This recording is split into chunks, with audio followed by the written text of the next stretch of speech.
Swings like a pendulum do, bobbies on bicycles 2 by 2. Westminster Abbey, the Tower, Big Ben, the rosy red cheeks of the little children.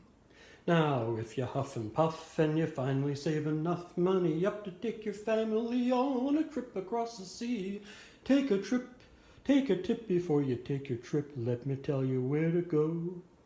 Go to England, oh, England swings like a pendulum do. Bobbies on bicycles 2 by 2. Westminster Abbey, the Tower, Big Ben, the rosy red cheeks of the little children.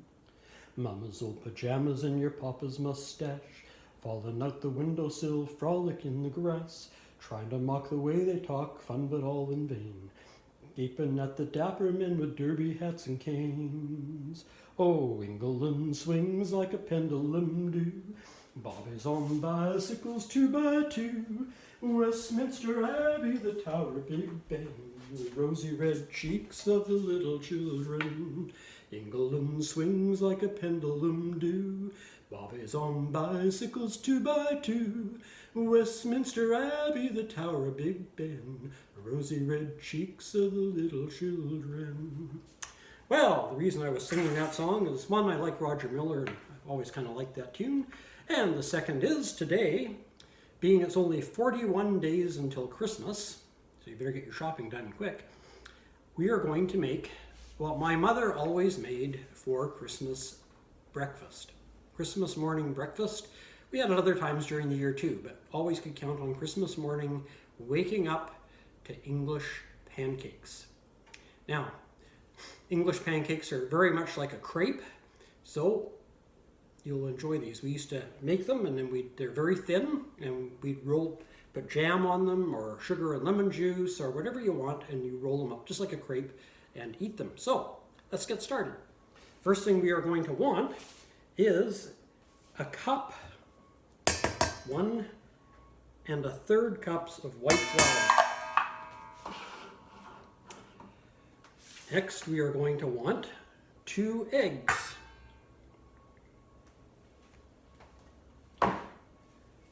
Then 2 cups of milk.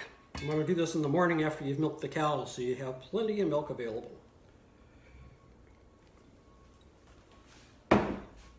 And a 1/2 teaspoon of salt. There we go. Now we can use a whisk, or we can use a fork. You know me, I like whisks for dry ingredients, forks for when I'm blending wet ingredients. So now the next thing to do, if you can do this in a Mixmaster again, or if you have an electric whisk, you can use that. Actually, I probably would use an electric whisk, but if I did that, you would not be able to hear me, because my electric whisk, while it does a wonderful job, is extremely noisy. I don't know if it's complaining about having to work, or if it's just, okay, I'm getting that in there pretty blended. Okay, now I'm going to switch to my whisk. Now that I've got that kind of mixed. There we go. Now, whisk does a much better job of getting out the lumps than a fork does. So that's why we're going with a whisk. And you want to just really beat the heck out of that. You don't want any lumps, because there's nothing worse than eating something and getting a lump of flour in your mouth. It's not blended in properly. Nobody likes lumpy pancakes or lumpy gravy or anything with lumps. And I don't care what people say about taking your lumps. You don't have to take your lumps. Get rid of them. Whisk them out. Alrighty. This is now ready to go, except, and some of you are watching this are saying, wait a minute, I recognize that recipe. That's Yorkshire pudding batter. And indeed, you are absolutely right. We have just made Yorkshire pudding batter. So if you want to make Yorkshire puddings, at this point, you pull your roasting pan out of the oven, assuming your roast is done, remove the roast, and into the drippings that are in the bottom of the pan, you pour this batter. and put it back in the oven to bake. Or if you like doing it the modern way, you take a muffin tin, put beef drippings in the bottom of each cup, and pour some of this batter into each cup and back in the oven and bake it. But we're not making Yorkshire pudding today, we are making English pancakes. So, the only difference between Yorkshire pudding batter and English pancake batter is we're going to add an extra half cup of milk. So really, if I should have told you right from the beginning that it's 2.5 cups of milk, not 2 cups. But I just wanted to let you know. So you've got 2 recipes for the price of 1 today. You've got Yorkshire pudding batter and you have English pancake batter. There, it's all whipped up, ready to go. And now I'm going to move the camera. So stay right there. All right, now our batter is ready, our fry pan is ready, and we are going to put in a ladle full of batter. Actually, it might take a ladle and a half. You want enough batter in your fry pan to cover the bottom. Just like that. There we go. And I've got my electric fry pan set on, I think I said 300, and I fibbed, it's on 350. So now we just watch this. Now, you're going to want a plate to put it on when it's done, I guess.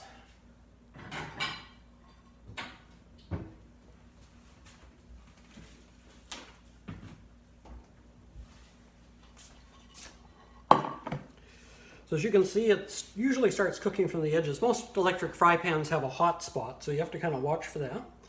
But you just want to let her start cooking. And if you're using a Teflon frying pan, I still recommend perhaps greasing it lightly before you start. And always, of course, on a Teflon pan, use a coated pan. Use a nylon spatula, not a metal one, because you don't want to scratch your non-stick finish. But you can also do this in a regular frying pan on the stove. For years, my mother did it on a regular fry pan, and then she moved up in the world and got an electric fry pan. And so that's when our pancakes went from being round to being square, as you can see this one is. So the norm on these would be more a round pancake, the traditional, but today we're making a square one. So you don't want to turn these too soon, because if you do, of course, they're going to rip and fall apart. And I'm not always the best at doing this, so we'll see how it goes for this wonderful guy today. The last time I made these was for my granddaughter, Gracie. Most of you that have been with the show for a while have met Princess Gracie, and she hasn't been on the show for a while now because she's very busy with school and 4-H and taking care of the animals on the farm and all the other things she's involved in, like volleyball, and I can't remember if she's playing basketball this year or not, but I know she's playing volleyball, both at the school and somewhere else as well. So she's a busy girl, and I'm sure she would love to be here and eat Grandpa's pancakes. So, as I say, these are called English pancakes. They may have a more official title, but that's what I grew up calling them. And we had them other times during the year. It was always a favorite of mine. But Christmas morning was nice to wake up to the smell of English pancakes. You smell that? Just waft the breeze up there. Take a deep whiff. And it was a nice thing to look forward to. Of course, you know, the stockings and the presents were nice too, but yeah, you know, who needs those when you got English pancakes, right? I'm sure all your children would agree. So you just want to watch the top. You can see there's a few bubbles, just like regular pancakes, and but you want to wait for the top to get nice and dull looking. It'll have, when you first put it in and it's wet, it'll have a sheen to it, but you want it to get nice and dull before you turn it over. And hopefully most of your bubbles will pop too, kind of like American pancakes. Whether these are officially called English pancakes, I don't know. That's what my mother called them, that's what I grew up calling them, and that may have just been to distinguish them from regular old North American flapjacks or pancakes or hotcakes or whatever you want to call them. Now if you watch, you can kind of see around the edges it'll start to pull away, and that's what you want, because you don't want it sticking. I think this is about ready to turn. Yeah. Now once it's ready, it'll come up as a big sheet. There we go. And we turned it over, a nice gold. You can see where the element is in the fry pan, right? A nice golden circle there. And we'll let the other side cook for a few seconds.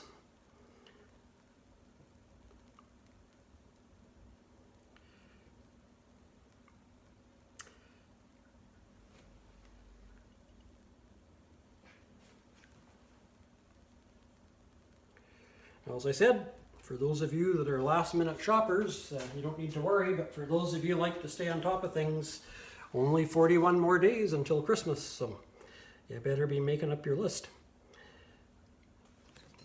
Thinking about what you're going to write on your letter to Santa and get those things ready to go. And this should be ready. We'll flip it out, and there we have it. A nice and slide it in. Now, like I say, my favorite way to eat these was we would take the sugar bowl. Now, I know some of you are going to cringe at this, but you just lightly sprinkle some sugar over the top.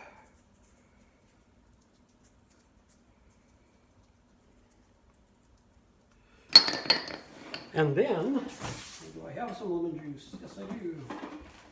Then we would take lemon juice. Now you can use fresh lemon juice or whatever kind you want. I don't happen to have that. And you just squirt some lemon juice on there, like that. And then you roll it up.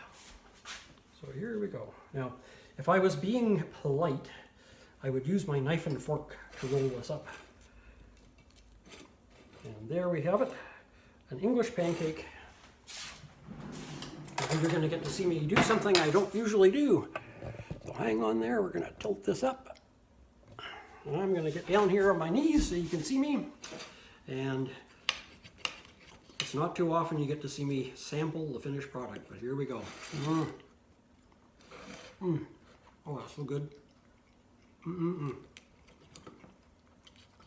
That brings back memories. Mom, whatever you're doing up there in heaven, I hope you're making English pancakes for the good Lord. Because they are delicious. I better stop. This is the problem with them. They're so good, I just don't want to stop eating them. And that's not very nice.